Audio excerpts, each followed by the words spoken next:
جو بھی تہجد کے لیے اٹھتے ہیں اللہ سبحانہ تعالیٰ کے سامنے حاضر ہوتے ہیں. میں نے بھی جب یہ حدیث پڑھی تھی مجھے نہیں پتا تھا، کیونکہ یوزلی ہوتا ہے کہ ہم اٹھتے ہیں پھر فوراً ہی ہم یا تو تحیۃ الوضو 2 رکعت نماز سے سٹارٹ کر لیتے ہیں، تو ورنہ پھر ریگولر ہم اپنی نفل پڑھ لیتے ہیں. تو جو وتر ہے وہ تہجد کی نماز ہے نا، اس میں بڑی کسائش ہے. مطلب کئی دفعہ ہوتا ہے کہ اچھا ہم نے کتنی پڑھنی ہے، بعض لوگوں کے پاس اتنا وقت نہیں ہوتا، وہ 2 رکعت بھی پڑھ لے تو وہ بھی ٹھیک ہے، کیونکہ یہ فرض نماز نہیں ہے. رسول اللہ سے ڈیفرنٹ ثابت ہے. زیادہ تر میں نے جو دیکھا کہ 11 رکعت تھی، کہ 8 2 رکعت کر کے وہ نفل پڑھتے تھے، اینڈ پھر وہ 3 وتر کے ساتھ اس کو کمپلیٹ کرتے تھے. اور کئی جگہ پہ یہ بھی آیا کہ انہوں نے 6 پڑھے اور پھر 3 وتر پڑھے، کئی اس سے بھی زیادہ آیا. تو اٹ آل ڈیپینڈ کہ آپ کی اس وقت سچویشن کیا ہے، آپ کی جب آنکھ کھلی ہے. تو وہی میں کہوں گی سورۃ مزمل پڑھ کے دیکھیے گا، آپ کو پتہ چلے گا کہ اللہ سبحانہ تعالیٰ نے کیا فرمایا ہے اس میں. تو حضرت عاصم بن حمید، یہ نسائی کی حدیث ہے جی 1618. وہ انہوں نے حضرت عائشہ رضی اللہ عنہا سے پوچھا کہ رسول اللہ صلی اللہ علیہ وسلم جب اپنی تہجد پڑھتے تھے تو وہ کیسے شروع کرتے تھے. تو حضرت عائشہ نے ان کو کہا کہ عاصم تم نے مجھ سے وہ سوال پوچھا ہے جو آج تک مجھ سے کسی نے نہیں پوچھا. تو دیکھیے الحمدللہ ہم تک دین کیسے آیا ہے، کتنی اللہ سبحانہ تعالیٰ نے ان کے دل میں ڈالا ہوگا، کیونکہ ہمیں بعد میں عمل کرنا تھا. تو حضرت عائشہ نے فرمایا کہ رسول اللہ صلی اللہ علیہ وسلم اب یہ تہجد شروع کرنے سے پہلے اللہ اکبر یا نیت کرنے سے بھی پہلے نا 10 مرتبہ، یہ 5 چیزیں ہیں آپ یہ یاد رکھیے گا، 10 مرتبہ اللہ اکبر، 10 مرتبہ الحمدللہ، 10 مرتبہ سبحان اللہ، اور 10 مرتبہ لا الہ الا اللہ، اور 10 مرتبہ استغفار کرتے تھے، استغفر اللہ کہتے تھے. اب دیکھیں 10 مرتبہ یہ 5 چیزیں ہیں، اور اس کے بعد پھر یہ دعا کرتے تھے اللہم اغفر لی واہدنی وارفعنی وعافنی. یہ کون سی؟ یہ 4 چیزیں ہوگی، ٹھیک ہے، 5 وہ پہلے تھی. اب یہ ایک ہی دفعہ میں یہ اللہم اغفر لی واہدنی وارفعنی وارزقنی وعافنی، تو یہ والی دعا پڑھتے تھے. ٹھیک ہے، میں پھر سے پڑھ دوں ایک دفعہ، اللہم اغفر لی واہدنی وارزقنی وعافنی، تو یہ پڑھتے تھے. اور پھر اس کے علاوہ یہ میں نے حرم کو دعا دی ہے، انشاءاللہ یہ پوسٹ کر دے گی تاکہ آپ لوگوں کو آسانی سے مل جائے، کیونکہ یہ پہلی 2 تو آپ لوگوں کو سب کو آتی ہوں گی، اس لیے یہ کوئی مشکل نہیں ہے. تیسری جو چیز وہ دعا مانگتے تھے اعوذ باللہ من ضیق المقامی. ضیق المقامی کہتے ہیں کہ دل کی تنگی نہیں ہو جاتی، جیسے کہ اے اللہ میں تیری پناہ میں آتا ہوں. آپ دیکھیے مانگ کون رہے ہیں؟ رسول اللہ صلی اللہ علیہ وسلم. تو ہمارا کیا حال ہونا چاہیے کہ اے اللہ میں تیری پناہ میں آتا ہوں قیامت کے دن تیرے سامنے، یوم القیامہ، قیامت کے دن تیرے سامنے کھڑے ہونے کی تنگی سے. وہ جو دل تنگ ہوتا ہے نا، ڈر لگتا ہے، کہ اس سے اللہ سبحانہ تعالیٰ کی پناہ مانگتے تھے. ایوری ڈے جب وہ تہجد پڑھتے تھے تو یہ دعا مانگتے تھے اعوذ باللہ من ضیق المقامی یوم القیامہ، کہ اللہ میں قیامت کے دن تیرے سامنے کھڑے ہونے کی تنگی سے، دل جیسے تنگ ہو جاتا ہے، گھبراہٹ ہوتی ہے، اس سے میں تیری پناہ میں آتا ہوں. بہت پیاری دعا ہے. اور اس کے بعد وہ تہجد سٹارٹ کرتے تھے. تو مجھے بھی نہیں پتا تھا، جب میں نے یہ پڑھا تو مجھے اتنا اچھا لگا کہ دیکھیں ہمیں کس طرح سے رہنمائی ملتی ہے. تو اللہ سبحانہ تعالیٰ جی ہمارے راستے آسان کرے، آمین ثم آمین. تو آئیے ہم آتے ہیں سورۃ الحجر کی. آج ہم آیت نمبر 80 کریں گے. اعوذ باللہ من الشیطان الرجیم، بسم اللہ الرحمن الرحیم. اس سے پہلے ہم یہ پڑھ چکے کہ یہ جو ہم سورہ پڑھ رہے ہیں یہ کون سی ہے؟ مکی دور کی سورہ ہے. اور آپ ایک دفعہ یاد کر لیجئے گا کہ یہ وہ دور تھا جس میں مسلمانوں پہ بہت ظلم ہوتے تھے. یہ ایسا نہیں تھا کہ جو مسلمان ہو گیا اس کو کوئی ہار پہنائے جا رہے ہیں یا اس کو مبارکباد. اب تو کوئی مسلمان ہوتا ہے تو ہم کیا کرتے ہیں؟ مبارکباد دیتے ہیں نا، اور کتنے خوش ہوتے ہیں کہ چلو اللہ سبحانہ تعالیٰ نے اس کو دین کی توفیق عطا کی، اور وہ خوشیوں کے ساتھ انوالو ہو جاتے ہیں وہ سارے کمیونٹیز میں اور اس طرح سے. لیکن اس وقت اپنے ہی لوگوں میں جب کوئی مسلمان ہوتا تھا تو اس پہ ظلم کی انتہا ہو جاتی تھی. یہ آپ لوگوں نے بار بار پڑھا ہے. تو یہ اسی نقشے کو آپ اپنے ذہن میں رکھ کے دیکھیے گا کہ اللہ سبحانہ تعالیٰ رسول اللہ صلی اللہ علیہ وسلم کو تسلیاں دے رہے ہیں، اور ان کے ذریعے ہمیں یہ تسلیاں دے رہے ہیں کہ دیکھو تم سے پہلے لوگوں نے بھی ایسے کیا تھا، یہ تم کو پہلی دفعہ نہیں ہے کہ تم اپنے ارد گرد لوگوں کو دیکھ رہے ہو کہ وہ اللہ کی نافرمانیاں کر رہے ہیں، وہ اللہ سبحانہ تعالیٰ کی بات نہیں مان رہے ہو، تمہیں لگتا ہے کہ اس کیا مطلب، ان کو کس چیز کی سمجھ نہیں آ رہی ہے، اتنی بینہ چیز ہے۔ فار ایگزامپل ہم اگر مسلمان ہیں تو ہم دوسرے کسی اور جیسے جو فالو کرتے ہیں، فار ایگزامپل میں کہہ سکتی ہوں کہ آغا خانی کمیونٹی ہے یہاں پہ یا اس طرح سے، تو ہمیں لگتا ہے کہ ان کو کیوں نہیں سمجھ آ رہی ہے۔ تو پھر قرآن جب زندگیوں میں کھلتا ہے نا تو پھر سمجھ آتی ہے کہ یہ کوئی آج کی بات نہیں ہے، یہ رسول اللہ صلی اللہ علیہ وسلم کے دور کی بھی بات نہیں ہے، جب سے آدم علیہ السلام کو اللہ سبحانہ تعالیٰ نے اس زمین پہ بھیجا، یہ تب کی سٹوری ہے۔ اور یہ بڑے نصیب کی بات ہے کہ آپ لوگ یا مجھے اللہ سبحانہ تعالیٰ نے الحمدللہ اپنے دین کے لیے چن لیا ہے۔ ہم اللہ سبحانہ تعالیٰ کی، اب دیکھیں آپ ایسے تو نہیں کلاس میں آ کے بیٹھے ہوئے، نہ کوئی تو محبت ہوتی ہے، ادروائز تو اس وقت ڈرامہ دیکھ لیتے یا یوٹیوب میں بیٹھے کچھ اور دیکھ رہے ہوتے یا کچھ بھی۔ آپ نے قرآن کیوں کھولا ہوا ہے؟ آپ کیوں قرآن کی بات سننا چاہتے ہیں؟ کہ اللہ سبحانہ تعالیٰ نے آپ کو یہ عزت عطا کیا ہے کہ آپ اللہ کی بات کو سمجھ سکے تاکہ آپ کے عمل میں ڈھل جائے۔ تو یہی بات اللہ سبحانہ تعالیٰ رسول اللہ صلی اللہ علیہ وسلم کو بھی بتا رہے تھے کہ اعوذ باللہ من الشیطان الرجیم، بسم اللہ الرحمن الرحیم، وَلَقَدْ كَذَّبَ، اور البتہ یقیناً جھٹلایا، اصحاب الحجر والوں نے، المرسلین رسولوں کو۔ یہ کون سی قوم تھی؟ حجر جو تھے نا، یہ سمود کی قوم تھی، جو حضرت صالح علیہ السلام کی بیسیکلی قوم تھی۔ ان کی طرح اس سے پہلے عاد قوم تھی جن کے اوپر عذاب آیا تھا، اس کے بعد اللہ سبحانہ تعالیٰ نے اس قوم کو پیدا کیا۔ اب شروع میں تو یہ لوگ ٹھیک ہوتے تھے، کیونکہ ہمیشہ سے یہ ہوا نا کہ نبیوں میں سے جنہوں نے ان کی بات مانی، اللہ سبحانہ تعالیٰ نے ان کو نجات دے دی اور باقیوں پہ عذاب آ جاتا تھا۔ لیکن آہستہ آہستہ پھر وہی لوگ ایسی حرکتیں کرنا شروع کر دیتے تھے۔ آج بھی آپ آنیسٹلی ایسے لگے گا آپ کو کہ لگے گا کیا لگ رہا ہے جب سے قرآن پڑھیں کہ ایکچولی وہی دور آج کا بھی ہے، میرے ارد گرد بھی وہی سارا کچھ ہے۔ تو اللہ سبحانہ تعالیٰ یہ جو قوم صالح تھی نا، یہ حضرت صالح علیہ السلام کی قوم جو سمود تھی، اب ان کا کیا تھا کہ یہ جب ان کو بتا رہے تھے، اللہ سبحانہ تعالیٰ نے ان کو اس قوم کی طرف بھیجا کہ ان کی طرف جاؤ اور ان کو جا کے بتاؤ کہ یہ شرک کر رہے ہیں اور یہ جو بھی غلط کام کرتے ہیں۔ اب یہ قوم بھی اس زمانے کی ترقی یافتہ، جیسے کہتے ہیں نا بہت کامیاب لوگ ویسے تھے، کیونکہ یہ کہتے پہاڑوں میں اپنے گھر، آج کل ہم جیسے جاتے ہیں فار ایگزامپل آپ دیکھیں، آپ مری کی سائٹ پہ جائیں گے یا یہاں پہ آپ کیلیفورنیا جاتے ہیں یا سین ڈیگو جائیں گے تو آپ پہاڑوں پہ گھر دیکھتے ہیں۔ نہ صرف پہاڑوں کے اوپر گھر، یہ پہاڑوں کو کھود کے اندر سے، مطلب اوپر، آپ سوچیں اتنا مشکل کام کہ وہ اندر 100 کمروں کے ان کے گھر ہوتے تھے، پورے بازار اندر ہوتے، پورے شہر انہوں نے بنائے ہوئے تھے اندر، اور یہ سمجھتے تھے ہم تو بڑے کامیاب لوگ ہیں، ہمیں کیا ہونا ہے ہمارے ساتھ، ہم تو پہاڑوں میں امن سے۔ اور یہ کوئی ایسا نہیں تھا کہ کوئی 2 سال 3 سال کی بات ہے، کافی سالوں سے وہ اس طرح سے رہ رہے تھے، اور یہ نہیں مان رہے تھے حضرت صالح علیہ السلام کی بات۔ اور ان کے جو سردار تھے، ان میں سے ایک سردار نے لوگوں کے ساتھ مل کے حضرت صالح علیہ السلام سے کہا کہ اچھا ٹھیک ہے، اگر تم کہتے ہو نا کہ اللہ کا عذاب آ جائے گا یا کچھ ہے تو پھر ہمیں معجزہ دکھاؤ۔ پہلے تو انہوں نے کہا کہ ٹھیک ہے وہ عذاب لے آؤ، جب ان کے اوپر فائنلی عذاب آیا تھا وہ بھی انشاءاللہ میں آپ کو بتاتی ہوں، لیکن انہوں نے کہا کہ ہمیں آپ معجزہ دکھائیں کوئی، کہ آپ اللہ کے رسول ہیں، ہم کیسے مانیں۔ اور معجزہ بھی انہوں نے کیا مانگا کہ ہمیں پہاڑ میں سے ہمارے آنکھوں کے سامنے ایک اونٹنی نکلے، پہاڑ پھٹے اور اس میں سے اونٹنی نکلے، اور وہ 10 مہینے کی حاملہ ہو اور اس سے نکلتے ہی اس میں سے بچہ بھی وہ پیدا کرے۔ حضرت صالح علیہ السلام نے کہا کہ اچھا اگر میں اللہ سے یہ دعا کرتا ہوں کہ اللہ سبحانہ تعالیٰ تمہیں یہ معجزہ دکھا دے تو کیا تم ایمان لے آؤ گے؟ تو انہوں نے کہا کہ ہاں ہم ایمان لے آئیں گے۔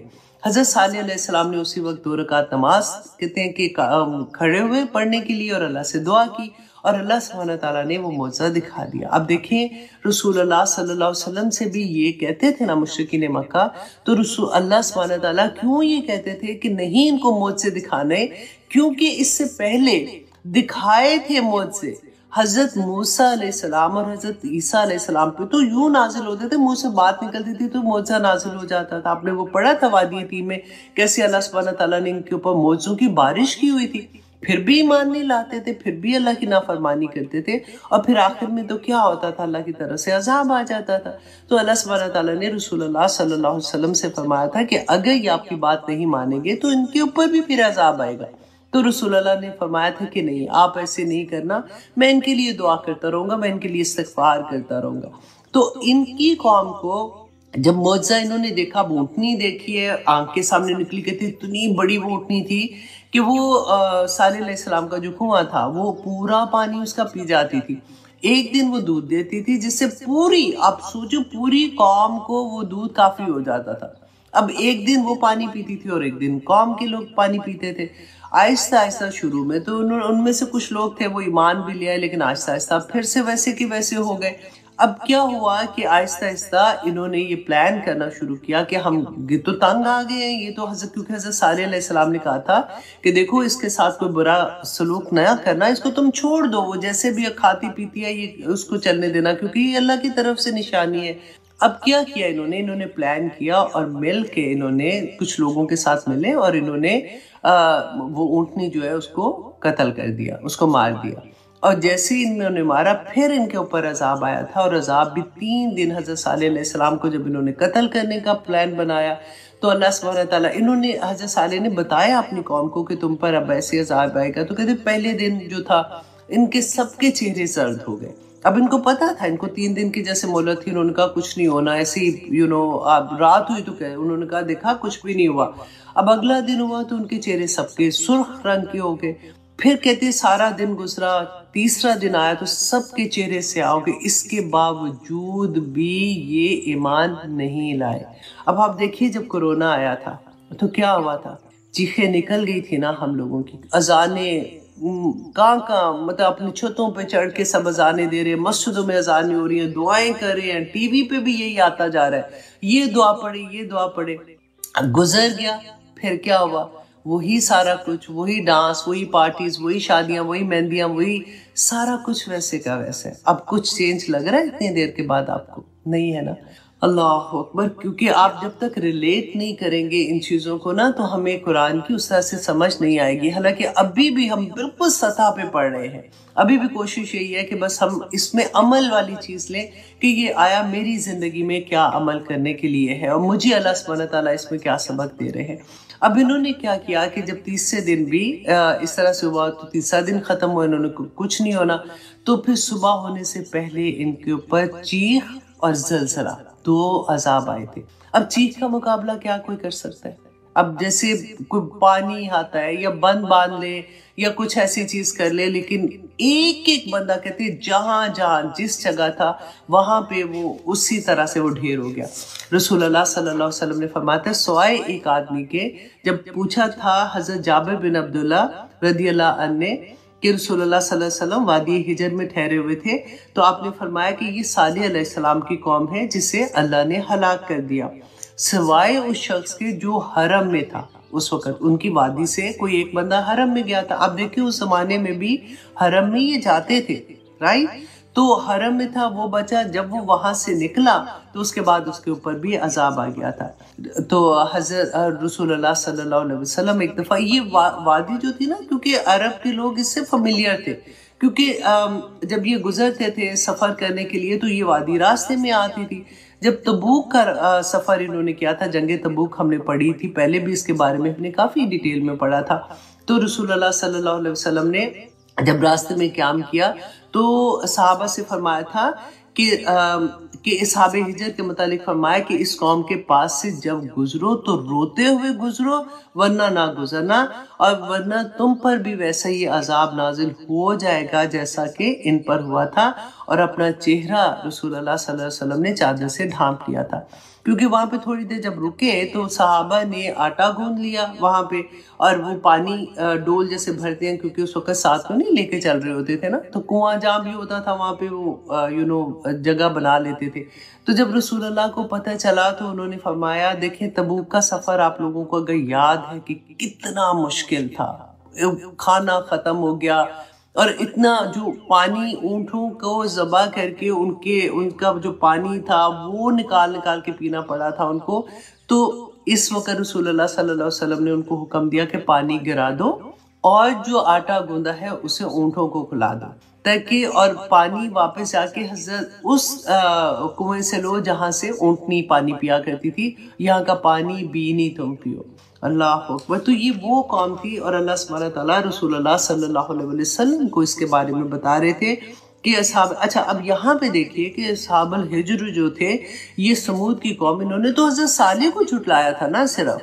اللہ سبحانہ تعالیٰ نے یہ فرمایا یہاں پہ وَلَقَدْ كَذَّبَ أَصْحَابُ الْحِجْرِ، اصحاب الحجر نے جھٹلایا المرسلین، رسولوں کو۔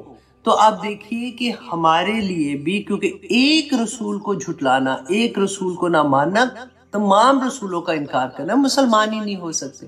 سورۃ البقرہ کی آخری رکوع میں جب ہم پڑھتے ہیں تو اللہ سبحانہ تعالیٰ نے ہمارے لیے بھی یہی فرمایا تھا کہ جو ہم نے پڑھا آمن الرسول بما انزل الیہ من ربہ والمؤمنون کل آمن باللہ وملائکتہ وکتبہ لا نفرق بین احد من رسل، لا نفرق بین احد من رسل، کہ ہم کسی رسول کے درمیان میں کوئی فرق نہیں کرتے۔ درجات رسولوں کے جو ہیں وہ اللہ نے اپنی طرف اس کی نسبت کی کہ اللہ ہے جس نے رسولوں، کسی سے کلام کیا، کسی کو کیا معجزہ دیا، کسی کو کیا کون سا رتبہ دیا، وہ اللہ سبحانہ تعالیٰ کی طرف سے تھا۔ لیکن ہم ایز اے انسان، ایز اے مسلمان، ہم کسی نبی، کسی رسول میں فرق نہیں کر سکتے، ہمارے لیے سب ایک برابر عزت کے ہیں۔ اب یہاں پر آگے اللہ سبحانہ تعالیٰ نے فرمایا وَآتَيْنَاهُمْ آیاتنا، اور دی ہم نے انہیں آیاتنا اپنی نشانیاں، فَكَانُوا عَنْهَا مُعْرِضِينَ، اور وہ اس سے اعراض کر رہے تھے۔ اور کیوں؟ کون سی معجزہ میں نے ابھی آپ کو بتایا تھا نا، حضرت صالح علیہ السلام کی قوم پہ اونٹنی کا جو معجزہ تھا، تو اللہ سبحانہ تعالیٰ نے کہا اس کے باوجود بھی، معجزہ دیکھنے کے باوجود وہ انکار کرنے والے ہو گئے، اعراض کرنے والے ہو گئے۔ وَكَانُوا، یہ قوم کون تھی؟ وَكَانُوا يَنْحِتُونَ، کہ وہ تراشتے تھے، من الجبالی، پہاڑوں سے، بیوتن، گھروں کو، آمنین، امن سے رہنے کے لیے۔ اتنی بہادر قوم، اتنی آپ سوچیں کہ کیسے وہ بناتے ہوں گے۔ ہماری تو اب آج کے زمانے میں ہم دیکھیں کرینے اتنی بڑی اوپر جاتی ہیں، اور پھر جا کے کس طرح سے یہ سارا کچھ ہوتا ہے، اور بڑے فخر کی بات ہوتی ہے کہ پہاڑ کے اوپر گھر ہے اور یہ ہے وہ ہے۔ تو یہ پوری کی پوری قوم ہی ایسے تھی کہ پہاڑوں کے اندر ابھی تک کہتے کہ ابن بطوطہ جب 8ویں صدی میں گئے تھے حج کرنے کے لیے، تو وہ رکے تھے۔ اور یہاں پہ بھی اب وہی بات ہے کہ اللہ سبحانہ تعالیٰ نے فرمایا کہ جس کے گھر میں تھے، اب حضرت یوسف کی سائڈ دیکھیے کہ وہ بچہ جس کے گھر میں ہے اس کے پریشر میں بھی ہے، اب وہ عورت ان کو فلرٹ کر رہی ہے، اس کو اپنی طرف لے جا رہی ہے۔ تو اللہ سبحانہ تعالیٰ نے آگے کیا فرمایا کہ ہوا کیا تھا؟ اب یہ سٹوری تو بہت پہلے سے چل رہی تھی نا، اب وہ ٹائم آ گیا کہ جب اسے اب برداشت نہیں ہو رہا تھا، وہ اس کو کسی بھی طرح سے اس کے ساتھ وہ گناہ کرنا چاہ رہی تھی، جو اس حد تک کہ وہ بالکل ہی وہ ورڈ میں بار بار نہیں بولوں گی، یو انڈرسٹینڈ۔ وَغَلَّقَتِ الْأَبْوَابَ، تو اس نے کیا کیا؟ اچھی طرح سے اس نے دروازے بند کر لیے۔ وَقَالَتْ، اور کہا، حَيْتَ لَكْ، کہ آ جاؤ تم، قَالَ، کہا، مَعَاذَ اللَّهِ، کہ اللہ کی پناہ۔ اب آپ دیکھیے، آپ میں سے ہر کوئی کو میں ایک بات بتانا چاہوں گی کہ یہ جو کہا یوسف علیہ السلام نے کہ اللہ کی پناہ، تو یہ ایک دعائیہ کلمہ ہے جس میں یہ اعوذ باللہ سے بھی بڑا ہے کہ اللہ کی پناہ، کہ اے اللہ مجھے سنبھال لے، اے اللہ مجھے اپنی حفاظت میں کر لے، اے اللہ میں بے بس ہوں، میں کچھ نہیں کر سکتا۔ جب بھی ہم میں سے کوئی بھی کبھی بھی کسی سچویشن میں آئے گا تو یہی دعا پڑھیے گا، اعوذ باللہ۔ اگر یہ یاد ہے اعوذ باللہ من الشیطان الرجیم، تو ہماری زندگی میں اتنا کامن ہے نا، وہ پڑھ لیا کریں، اللہ اپنی حفاظتوں میں لے لے گا۔ آپ دیکھیے کہ آج کل کتنا کامن ہے، جاب پہ ہراسمنٹ ہوتی ہے، اسکولوں میں بچوں کے، کیونکہ آدمی پڑھا رہے ہوتے ہیں تو اسکول میں بھی ایسی والی چیزیں ہم نے دیکھی ہیں۔ گھروں میں جو کام والے ہیں وہ ادھر ہراسمنٹ ہو رہی ہوتی ہے۔ اب وہ زمانہ آ گیا کہ ہم وی ٹاک اباؤٹ، اور کرنا بھی چاہیے، کہ ہم چھوٹے چھوٹے بچوں کو good touch and bad touch کا بتا رہے ہوتے ہیں کہ بیٹا یہ یو ہیو ٹو انڈرسٹینڈ کہ گڈ ٹچ کیا ہوتا ہے، بیڈ ٹچ کیا ہوتا ہے، ایسے نہیں کرنا، ایسے نہیں کرنا۔ الحمدللہ یہ اتنی اویئرنیس تو آ گئی ہے ہم لوگوں میں، لیکن اب دیکھیں کہ ہمارا معاشرہ جا کدھر رہا ہے۔ یہاں پہ اللہ سبحانہ تعالیٰ یہ جو فرمائے کہ انہوں نے کیا کہا تھا کہ اللہ میں تیری پناہ میں آتی ہوں۔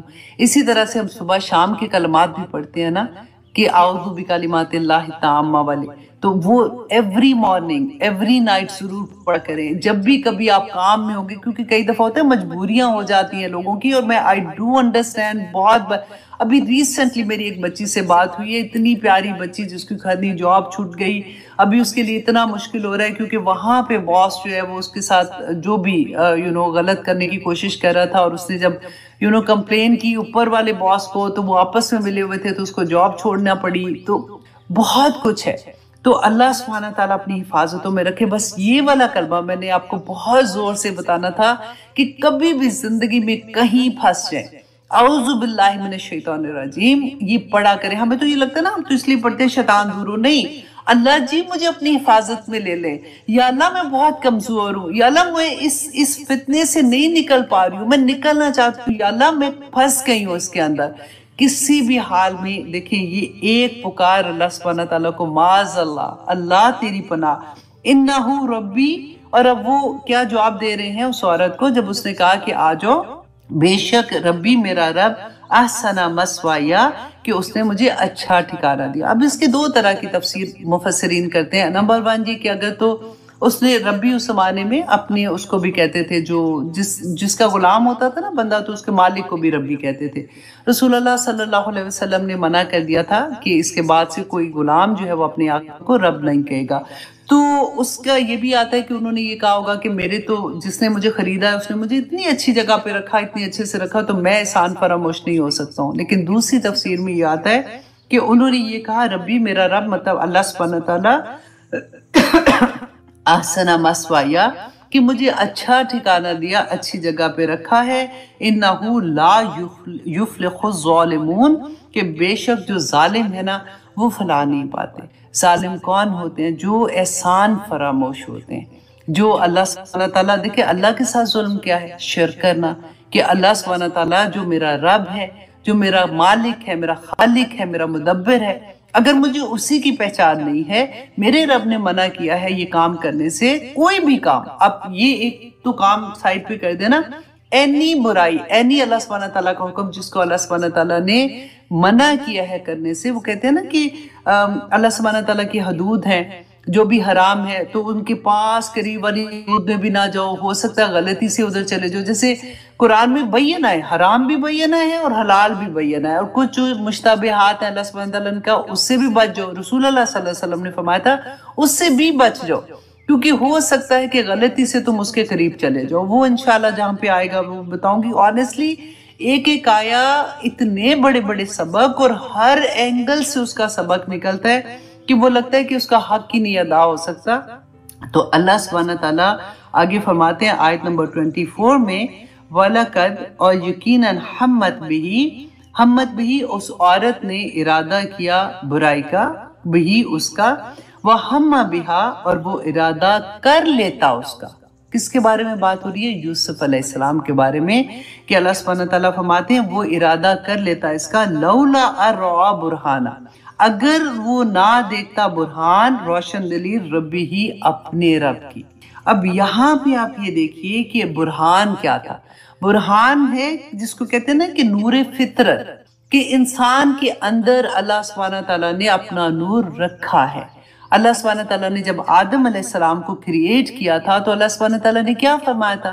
یاد ہے آپ کو کہ وَنُفِخَ فِيهِ مِن رُوحِهِ، کہ اللہ سبحانہ تعالیٰ نے وَنُفِخَ فِيهِ، اللہ نے اپنی روح، وَنُفِخَ فِيهِ مِن رُوحِهِ، اپنی روح کو اس کے اندر، مطلب وہ اس میں یہ کہتے ہیں کہ روح کو اس میں حکم میں لیتے ہیں کہ اللہ نے اپنا حکم اس پہ نازل کیا تھا اور روح اس کے اندر ہے، تو ہمارے اندر اللہ کا نور ہے، ہم آدم علیہ السلام کی اولاد ہے نا، تو یہ نور جو ہے نا اس کو پالش کرتے رہنا، اس پہ کام کرنا، اس میں جب بھی کوئی برائی آئے گی، ہم نے وہ پڑھا ہے، رسول اللہ نے فرمایا تھا کہ جب تم ایک برائی کرتے ہو نا تو ایک نقطہ لگتا ہے، رائٹ، اور جب اس کے بعد تم اچھائی کرتے ہو تو وہ نقطہ مٹ جاتا ہے۔ اچھائی جو ہوتی ہے، نیکی جو ہوتی ہے، وہ برائی کو ختم کر، اس کا کفارہ بن جاتی ہے نا، تو اگر ہوتا رہتا ہے ایسے، لیکن اگر تم برائیاں کرنا شروع کر دو زیادہ تو وہ آہستہ آہستہ آہستہ آہستہ وہ پورا دل سیاہ ہو جاتا ہے۔ یہاں پہ اللہ سبحانہ تعالیٰ نے جس برہان کی بات کی ہے وہ وہی نور فطرت ہے جو بالکل کلیئر تھا یوسف علیہ السلام پہ، اور ہمیں ایسا ہم پڑھ رہے ہیں تو ہمیں کیا ہے کہ ہم اپنا دل کلیئر رکھیں، کوئی برائی کا خیال جو ہوتا ہے نا اس کو بھی یہاں تک نہ پہنچنے دے، کیونکہ وہ ذہن میں آتا ہے، وہاں پہ سٹور ہوتے ہیں، وہاں سے ہمارے دل میں آتے ہیں اور دل کو بے چین کر دیتے ہیں، اور شیطان کو موقع ملتا ہے ہمارے دل میں وار کرنے کا۔ تو جب یہ کلیئر ہوگا تو واللہ اللہ کا پھر وعدہ ہے، دیکھیں ایک کام ہم نے کرنا ہے اور اللہ کے وعدے کو ہم نے دیکھنا ہے۔ اللہ سبحانہ تعالیٰ نے فرمایا کہ وہ برہان اگر نہیں ہوتی نا، اگر وہ ان کا دل کلیئر نہیں ہوتا، اگر وہ نیکی کی طرف راغب نہیں ہوتے اور اپنی برائیوں کو اپنے سے دور نہ کرنے والے ہوتے، كَذَلِكَ لِنَصْرِفَ اسی طرح سے ہم پھیر دیں گے عنہ اس سے السوء والفحشاء برائی کو اور بے حیائی کو۔ کیوں پھیر دیں گے؟ انہ من عبادنا المخلصین، کہ وہ ہمارے مخلص بندوں میں سے تھا۔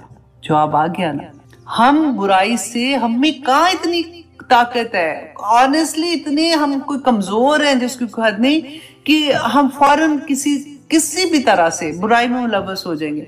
جہاں پہ فار ایگزامپل ہم کاروبار کو کریں، بزنس کریں، کوئی ایسی ڈیل آ جاتی ہے جو ہمیں لگتا ہے ہائی اس میں تو اتنی بڑی ڈیل ہے، اس میں کوئی غلط کام بھی ہو رہے ہیں تو یہ ادھر ادھر کی ہیرا پھیری ہو رہی ہے، تو چلو کوئی بات نہیں نا، اب اس دفعہ کر لیتی ہوں۔ ایمان وہیں ڈگمگا جاتا ہے جہاں پہ ایسی چیز آتی ہے۔ ہم اتنے کمزور ہیں، اللہ سبحانہ تعالیٰ سے مدد نہیں لیں گے تو کچھ بھی نہیں ہوگا۔ دیکھیں یہ سارا اللہ نے کہا برائی کو بھی اور بے حیائی کو اللہ سبحانہ تعالیٰ پھیر دیں گے۔ کب پھیریں گے؟ اگر میں مخلص ہوگی، اگر آپ مخلص ہوگے۔ ہم نے کام مخلص ہونے کا کرنا ہے۔ اللہ سبحانہ تعالیٰ ہماری زندگیوں سے برائیوں کو، بے حیائی کو، اور اگر کہیں پہ ہم پھنستے ہیں نا تو اللہ سبحانہ تعالیٰ وہ پھیر کے ہم سے نکال دیں گے اس میں سے۔ اتنی بڑی اللہ کی خوشخبری ہے اس آیا میں کہ اللہ سبحانہ تعالیٰ ہمیں کیسے بچا لیں گے۔ اب دیکھیں وہ آیا پڑھتی ہوں نا میں بار بار کہ اللہ سبحانہ تعالیٰ نے قرآن میں فرمایا تھا، سورۃ الاعراف کی آیت نمبر 33 میں اکثر وہ 30 بول دیتی ہوں اس کو، آیت نمبر 33 میں انما کل، پہلے رسول اللہ صلی اللہ علیہ وسلم کو اللہ سبحانہ تعالیٰ فرماتے اے نبی کہہ دو، ان کو حکم ہے نا کل میں، کل انما حرم ربی الفواحش ما ظہر منہا وما بطن والاثم والبغی۔ وہ پوری آیت آپ پڑھ کے دیکھیے کہ اللہ سبحانہ تعالیٰ نے حرام کر دیا بے حیائی کو، اور پھر بھی جو چیزیں ہم بار بار کہتے ہیں کہ کیوں کر رہے ہو، یہ پتہ ہے تمہیں کہ یہ غلط کام ہے، پھر بھی تم سے کیوں نہیں رکا جا رہا، کیوں ایسی محفلیں کرتے ہو، کیوں ڈانس پارٹیز ہو رہی ہیں، کیوں میوزک پارٹیز ہوتی ہیں، کیوں بے حیائی پھیل رہی ہے؟ اس لیے کہ ہم نہیں روک سکتے۔ میرا جس فار ایگزامپل کام ہے، میں چیخ رہی ہوں، کہہ رہی ہوں، روکے گا کون؟ وہ اللہ روکے گا۔